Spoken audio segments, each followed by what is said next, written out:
This is What If Unfiltered, the show that asks the questions we're not supposed to ask, challenges the narratives we're told not to question, and refuses to outsource thinking in a world that's addicted to outrage. And we do it with logic, facts, and the truth.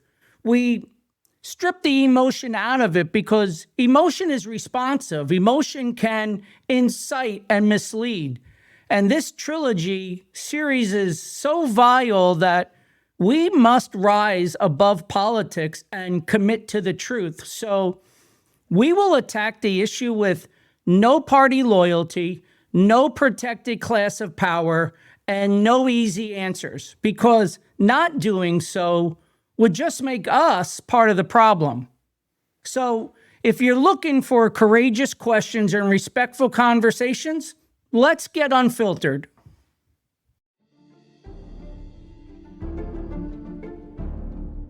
This is not noise. This is not outrage. This is conviction. We believe in faith. We believe in family. We believe in this country and the people who built it. Here, we challenge narratives, not individuals. We confront issues with truth, respect, and courage. These are serious conversations, rooted in principle, guided by tradition, and focused on the future. Welcome to What If Unfiltered. This is more than a show.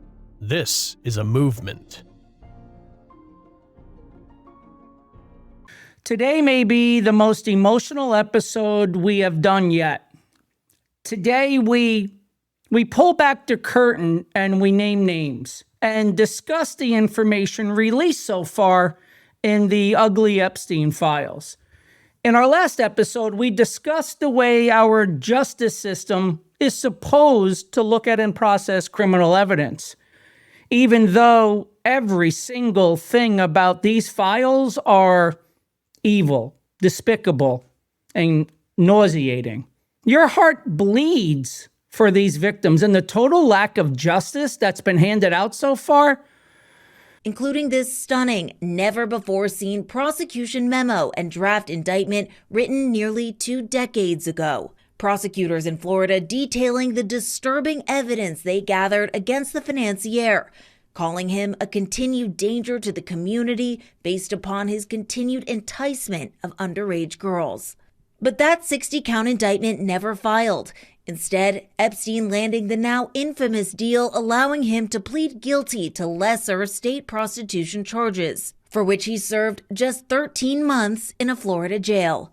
Upon his release, Epstein free to enjoy a jet-setting lifestyle and access to the rich and famous, until his 2019 arrest. This is just another perfect example of 2 justice systems in our country, but before we say a single name out loud, we do need to talk about why people demand names in the first place. Because the demand itself tells us something important. People don't ask for names because they want to gossip. They ask for names because silence feels like protection. Because when power is involved, quiet looks suspicious. Because when no one is arrested, it feels like status is doing the talking. That instinct isn't immoral, it's human. But if we don't slow it down, it turns accountability into something else. And that's why naming names feels like justice. Because naming names feels like courage. It feels like sunlight. It feels like someone finally saying what everybody knows. It satisfies the part of us that wants symmetry. If ordinary people get destroyed by accusations, then powerful people should feel that same pressure too. That desire is understandable, but here's the danger. Justice is not symmetrical pressure. It's supposed to be symmetrical standards. And those are not the same thing. And that matters because this is where the shift happens. At first, people say, just investigate. Then just name who was there. Then that evolves into, well, if they were there, they must have known, which then becomes, if they knew, they're complicit. That slide feels subtle, but In legal world, it's massive because guilt doesn't slide. It has to be proven at each step. It's the difference between association and participation. So let's be precise. Association means proximity. Participation means action. The law does not treat those as interchangeable. Being in a room is not the same as committing a crime. Knowing someone is not the same as knowing what they did. And flying on a plane is not the same as participating in trafficking. Those distinctions matter. And not because they protect the powerful, but because they protect everyone else. Here's the uncomfortable part. Our brains don't like this. We're wired to infer intent.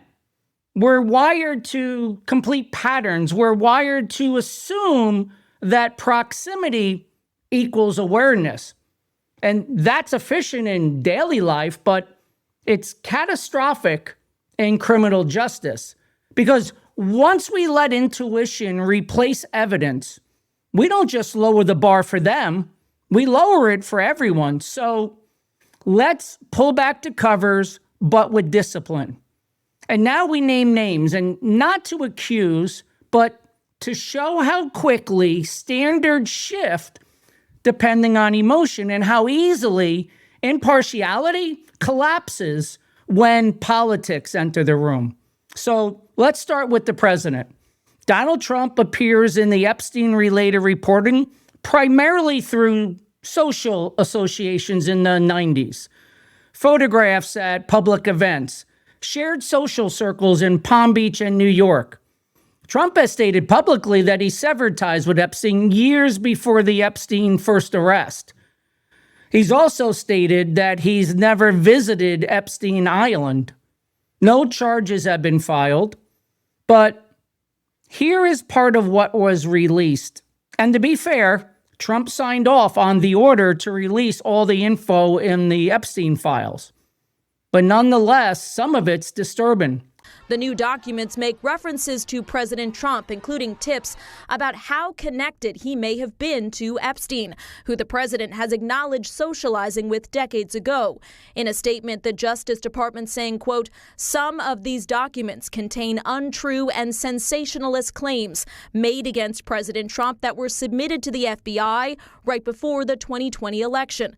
The president voiced his frustration with the continuing controversy before the newest documents came out. A lot of people are very angry that pictures are being released of other people that really had nothing to do with Epstein, but they're in a picture with him because he was at a party, and you ruin the reputation of somebody. The new trove of files includes a 2020 email from an assistant U.S. attorney referencing President Trump riding on Epstein's private jet many more times than previously reported, including at least 8 times between 1993 and 1996. None of the files show whether there were follow-up investigations or if anyone corroborated any of the tips. Now, you may find the association disturbing. You may question the judgment. But criminal guilt requires evidence, not discomfort. Nonetheless, a comprehensive investigation must be launched, if for no other reason than to provide justice to those that are the poor victims and their families. But let me be clear. I want a full investigation into everyone associated, not just Trump, not just anyone, everyone. And anyone found guilty of an actual crime, I hope they burn in hell. Let's move on and discuss Bill Clinton, because Clinton's name appears more frequently, including in flight logs from the early 2000s. Clinton has acknowledged those flights and stated they were related to humanitarian and diplomatic work. He denies knowledge of Epstein's crimes and says he's never visited the island. So what do the videos show? Play the tape. Former U.S. President Bill Clinton is found multiple times, here in a hot tub, here with Epstein, here with a woman whose face was redacted, here with the late singer Michael Jackson and Diana Ross. Those images don't appear humanitarian to me, but to be fair, no criminal charges have been filed. And the lack of prosecutions is what makes people angry. And that anger is understandable, but anger does not substitute for proof. If this conversation only names names, it's not being honest. Power doesn't live in one lane. It lives in money. It lives in culture. It lives in celebrity. It lives in institutions people don't want to question. So if we're serious about impartiality, we don't stop at presidents. We keep going. Same standard every time, which brings us to Bill Gates. He appears in the Epstein-related reporting through meetings and associations after Epstein's first conviction, and that matters. Gates has acknowledged meeting with Epstein and has described it as a mistake. He's also denied any involvement in criminal activity, and again, no criminal charges have been filed. There's no evidence Gates ever visited Epstein Island, but you're allowed to question his judgment. In fact, here's what his ex-wife had to say. Let's play that clip. You know, it was also widely reported that Bill had a friendship or business or some kind of contact with Jeffrey Epstein. It's not one thing, it was many things. But I did not like that he'd had meetings with Jeffrey Epstein, no. And you made that clear to him? I made that clear to him. Melinda admits she met Epstein and doesn't mince words about her first impression. I wanted to see who this man was, and I regretted it from the second I stepped in the door. He was abhorrent. He was evil personified. I had nightmares about it afterwards. My God, I feel terrible for those young women. It was awful. In a statement to CBS News, Bill calls meeting with Epstein, quote, a mistake that I regret deeply. He adds it was a substantial error in judgment. Any of the questions remaining about what Bill's relationship there was, those are for Bill to answer. Okay. But I made it very clear how I felt about him. I think it's fair to question why a convicted sex offender still had access to some of the most powerful and wealthiest people in the world. But association, even bad association, is not a criminal act. If it were, half of Wall Street and Washington would already be in prison. But let's discuss Prince Andrew, and we need to be very precise here because Prince Andrew is different. And amongst the thousands of photos, these never-before-seen images of former Prince Andrew, who was stripped of his royal titles last year over his relationship with Epstein. Now seen here, crouched over a young woman, her face redacted, the date and context of the interaction unclear.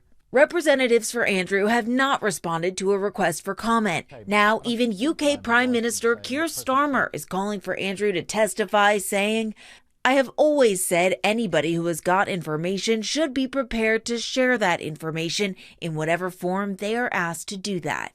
Prince Andrew has been directly accused in sworn civil testimony by an accuser that has since passed away. Those allegations were detailed, specific, and public.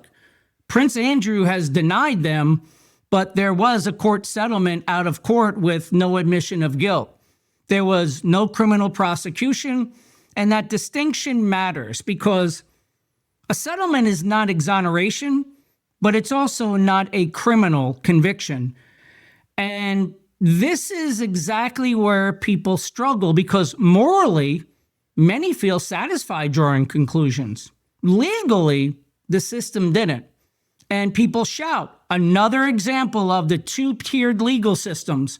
And that tension right there is the heart of this entire story. Continue on, Michael Jackson's name comes up frequently in Epstein-adjacent conversations, but here is the discipline we must apply. There's no documented evidence linking Michael Jackson to Epstein's crimes, island, or a trafficking operation. But Jackson did face separate, unrelated allegations in his lifetime, which were litigated independently. But conflating allegations across cases does not strengthen the accountability. In fact, it weakens it. But it plays games with your mind and paints a picture where most people would say, just connect the dots. But justice, once again, doesn't work by association of accusations. Each case stands or fails on its own evidence. Here's another example, Tish, associated with the New York Giants ownership family. Tish has appeared in Epstein-related reporting primarily through business and social proximity. Again, no criminal allegations, no sworn victim testimony, and no charges. This is a critical test of our discipline because this is where elite proximity tempts people to invent conclusions. But proximity is not proof. And if we abandon that line, we don't get justice. All we get is a purge. And I understand wanting a purge in this case, but nonetheless, here's what Tish had to say on his behalf. Outrage growing as new details emerge from the millions of newly released Justice Department records on convicted sex offender Jeffrey Epstein. They include Epstein's messages with powerful men. In these messages from 2013, the convicted sex offender connecting New York Giants co-owner Steve Tisch with various women. In one exchange, Tisch asked about a woman writing pro or civilian. In a statement, Tisch acknowledging a brief association where we exchanged emails about adult women, but saying I did not take him up on any of his invitations and never went to his island. As we all know now, he was a terrible person and someone I deeply regret associating with. The amount of poor judgment in all of this is just mind-blowing. It's amazing that some of the so-called greatest business minds have such poor judgment and such low morals. I don't know about you, but I need to take a break, so we'll be right back. Hey everyone, I just wanted to take a minute and talk to you about something practical and intentional. Everything you see associated with What If Unfiltered, the colors, the designs, the phrases, none of it's random.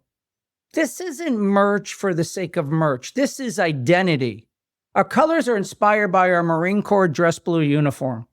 So understand this. You're not buying a shirt, a hat, or a hoodie. You're wearing a statement.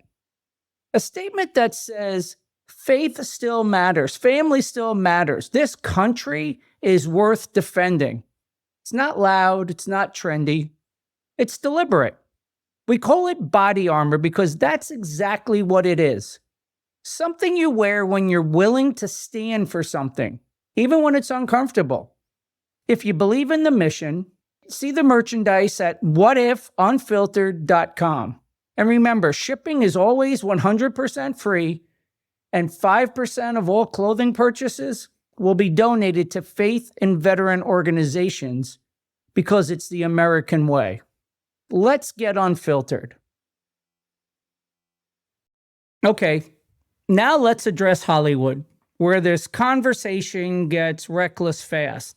Actors, producers, directors, industry power brokers. Some appear in photos with Epstein. Some appear in contact books. Some appear in third-party allegations that were never sworn, never corroborated, never tested in court. But here's the rule, and it must be consistent. A photograph is not a crime. A contact is not participation. A rumor is not evidence. Hollywood has real fucking problems. But collapse in standards here doesn't help victims. It poisons investigations and guarantees that nothing sticks. So why does this make people angry? At this point, most listeners are frustrated because it feels like we're letting people off. But are we? Or are we refusing to do something worse by refusing to replace justice with certainty? Because certainty without proof is how innocent people get destroyed and guilty people walk free. And that's not a trade that I'm willing to make. You don't chase bad judgment with more bad judgment. You don't stoop to their gutter-ridden levels. But here's the test, and it's uncomfortable. If you demand arrests for people you dislike based on association, would you accept that same standard if it were applied to you or a loved one? And if the answer is no, and I'm sure it is, then the standard isn't justice, it's preference. And when preference comes in, preference is how systems rot. This is why we name politicians, billionaires, royalty, celebrities, not necessarily to accuse, but to prove something essential. The Epstein case does not collapse because names weren't named. It collapses because the standards were never trusted. And standards were never trusted because historically, there's been two roadmaps of justice, one for everyday people and one for the elite. But once standards collapse, every name becomes radioactive and justice stops being possible. Now that we've named names honestly, without shortcuts, without shields, without partisan filters, we can finally talk about what really broke the trust. Delay, silence, and how the justice system itself became a weapon. And that's where we go next. So why is this where people break? Well, this is usually where listeners decide whether or not they trust the process. Some might feel relief, some might feel rage. Some might feel betrayed that the story isn't simpler and that reaction matters because justice doesn't collapse when people disagree. It collapses when standards change mid-sentence. Take a second. Ask yourself, what did you feel when those names came up? Did you feel relief, anger, defensiveness, certainty? Your reaction is not random. It's the filter through which you interpret everything else. And if you don't acknowledge that filter, we don't have a conversation. We have a tribal ritual. But before we continue, we need to confront something even harder.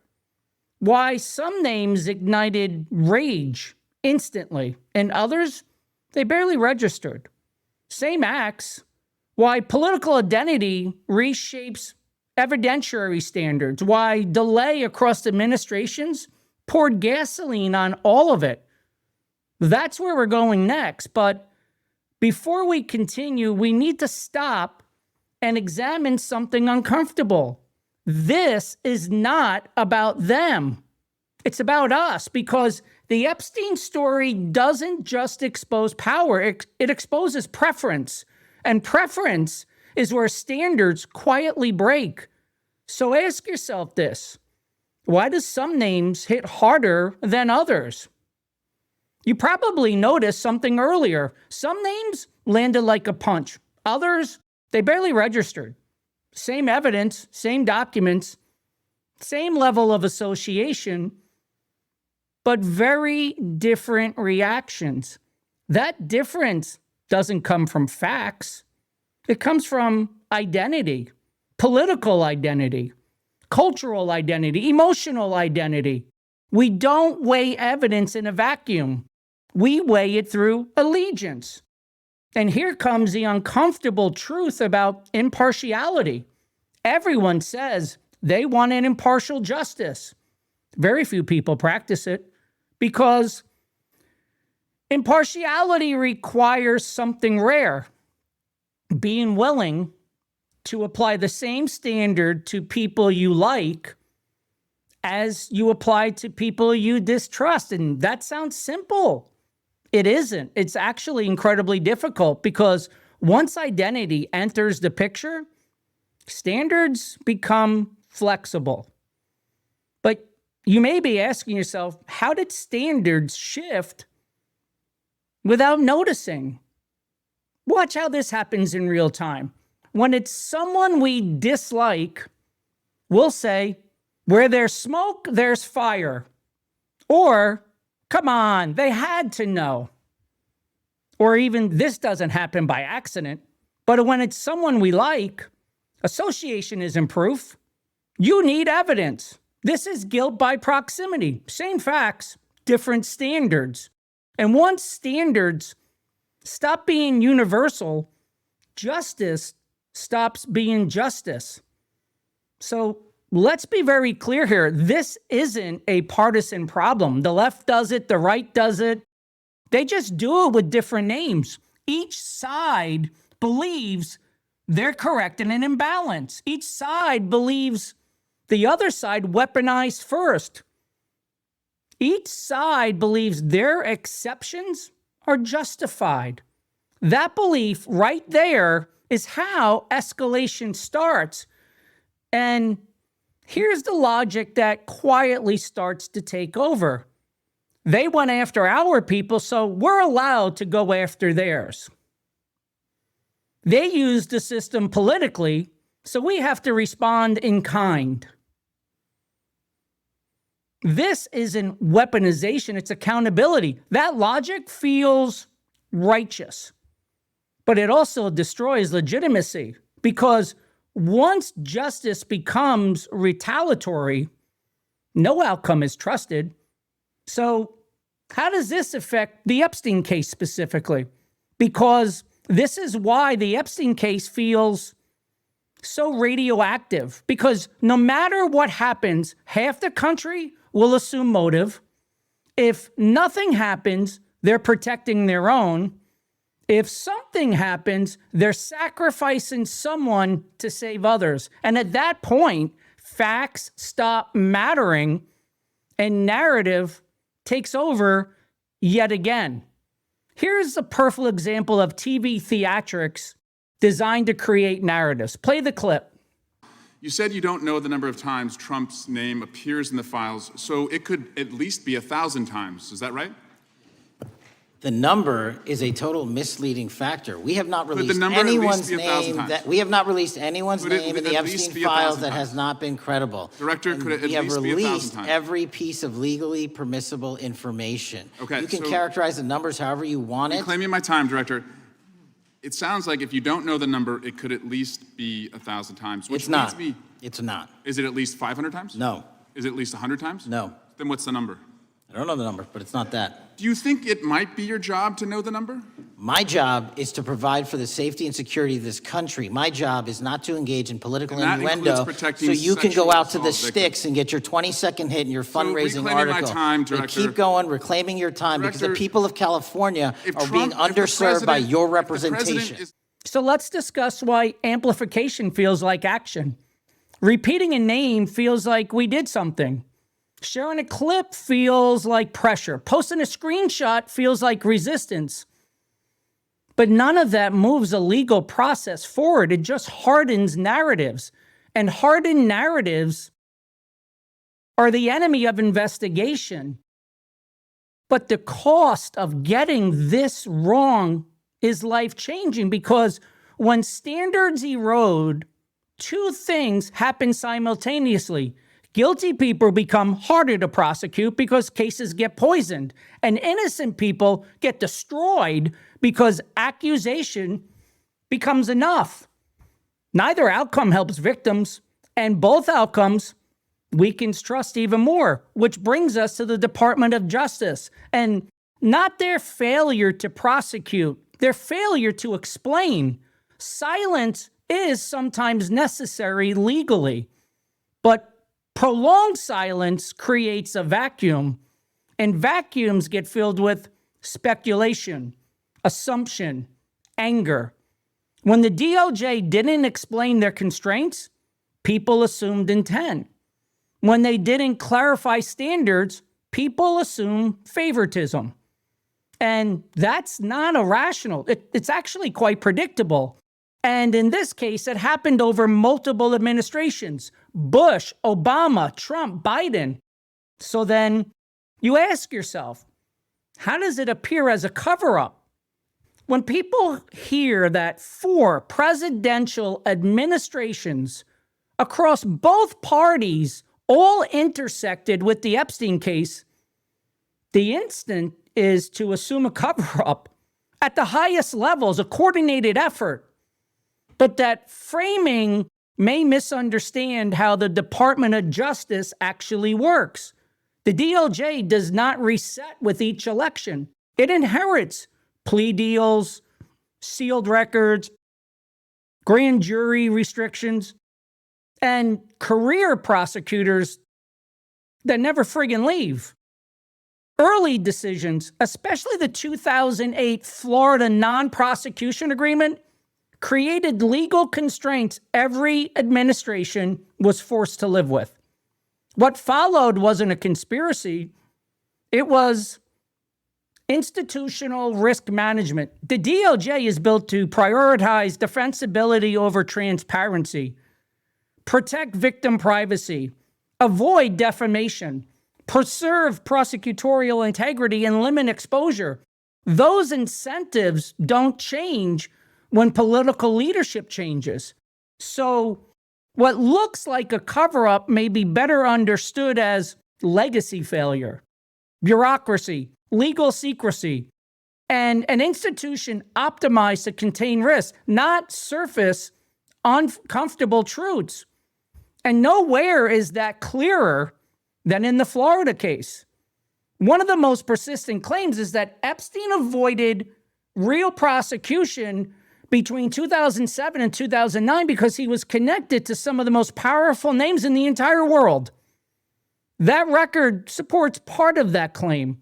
Epstein cultivated proximity to power. He moved in elite circles, used extraordinary wealth, surrounded himself with influence. That mattered. It shaped how he was perceived. People thought he was important, connected, risky to challenge. But there's no evidence, at least from what's been released, to support that national or worldwide leaders ordered prosecutors to stand down. What that evidence shows is something much more subtle: deference.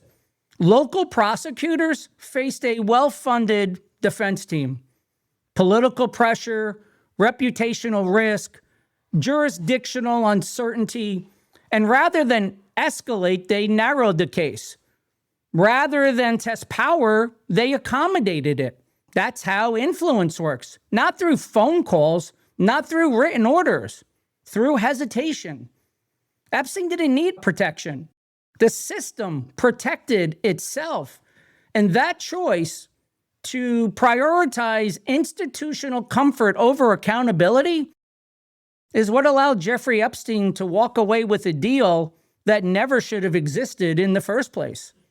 A deal that ultimately empowered him to continue his crimes into 2019. Okay, let's take a break. Then we'll come back and we'll finish up this episode. Hey everyone, it's Mike. I just wanted to have a heart-to-heart with you.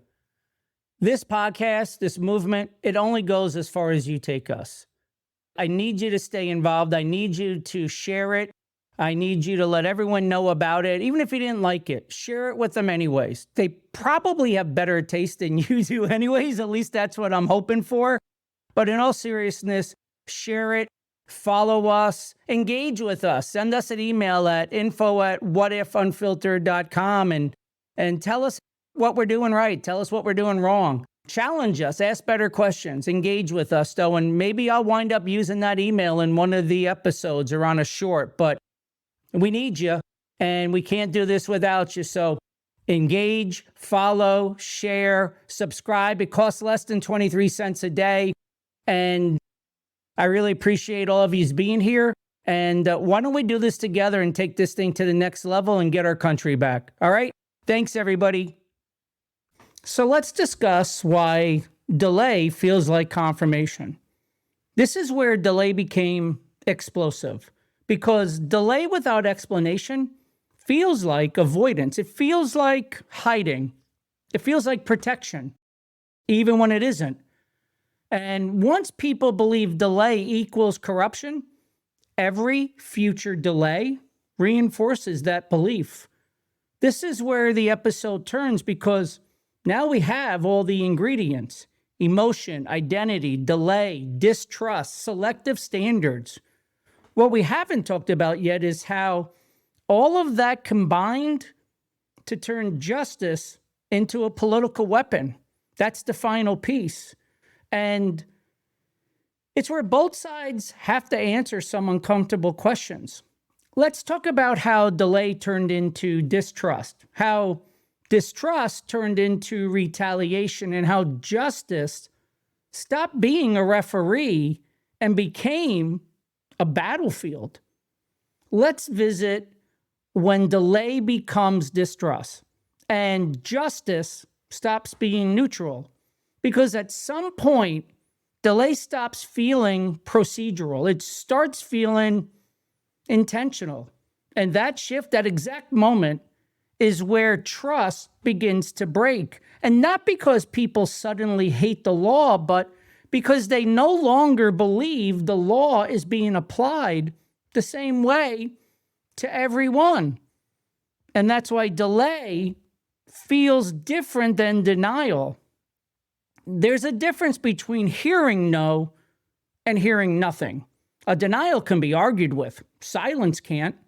So when the DOJ says nothing for years, people don't assume neutrality.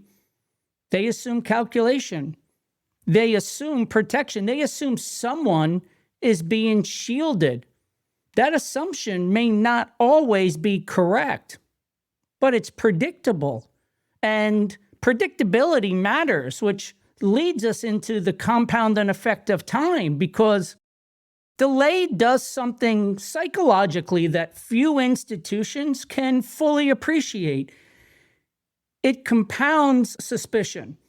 Each year that passes without clarity doesn't just maintain the doubt, it multiplies it, because people don't reset emotionally. They accumulate grievances.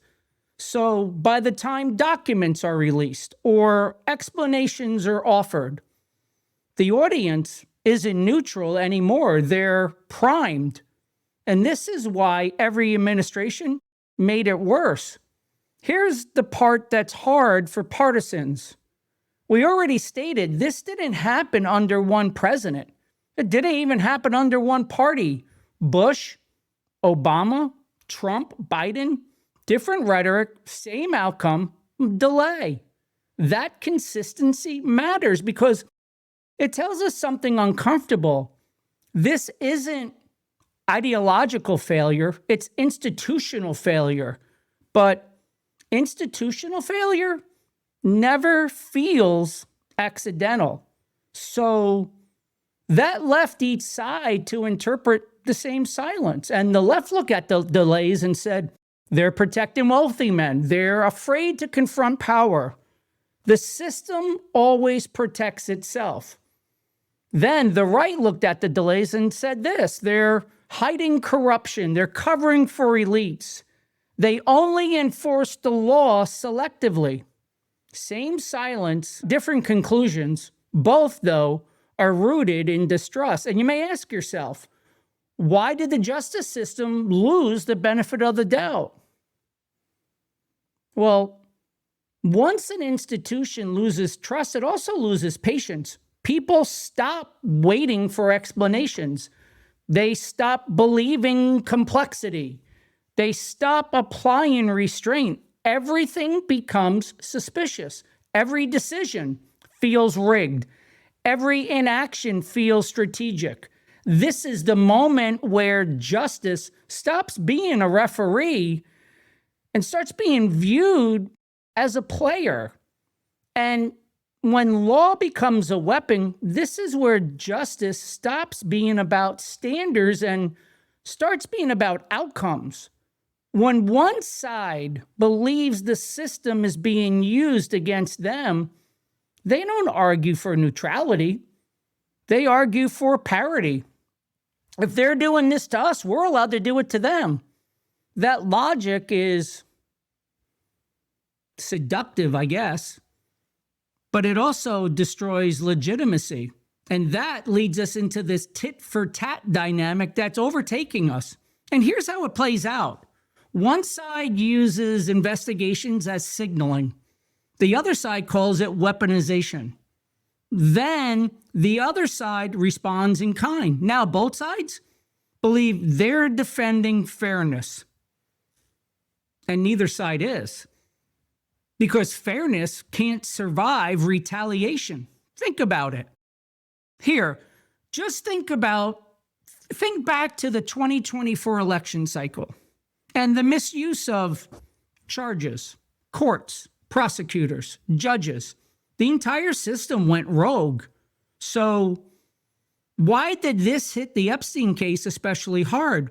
Well, that's easy, because the Epstein case arrived at the worst possible moment. Public trust was already fragile. Institutions were already suspect. Politics had already poisoned perception. So when nothing happened, people didn't assume caution. They assumed corruption. And that makes sense.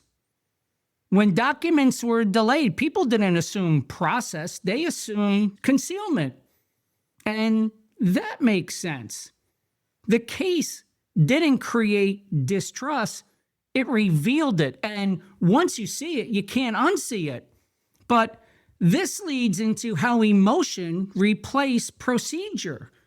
Once distrust sets in, emotion fills that gap. Anger becomes analysis. Certainty replaces proof. And outrage replaces patience.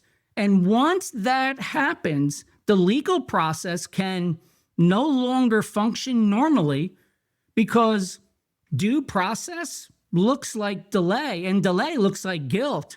And why does that matter? Well, because this makes every future case potentially worse. See, this isn't just about Epstein, it's about precedent. Once people believe justice is political, every case becomes political. Every indictment becomes suspect. Every acquittal becomes a cover-up. And every delay becomes evidence. And anger becomes too much to process. And at that point, the system can no longer restore trust just by doing things correctly. Correctness doesn't even matter anymore. Emotions are now leading the narratives. And here's the real danger. When people stop trusting courts, they don't become more cautious. They become more extreme. They demand certainty. They demand punishment. They demand speed. And speed is the enemy of justice. And now both sides are trapped. The left fears that restraint enables abuse. The right fears that enforcement enables tyranny. Both fears are rooted in distrust. Both fears feel justified. And both lead to the same outcome, a justice system that no one believes in.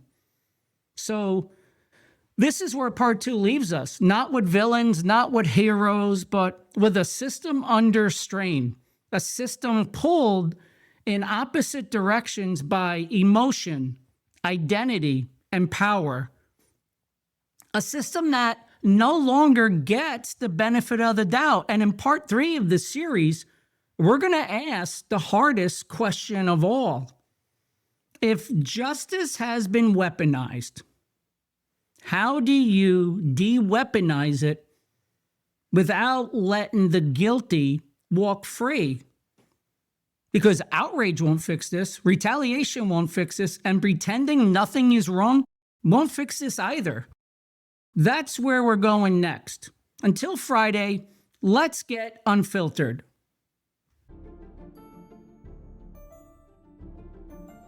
These conversations don't end when the episode does. They carry forward into how we think, how we speak, and how we engage the world around us. Here, we don't demand agreement. We ask for honesty. We don't chase outrage. We pursue clarity.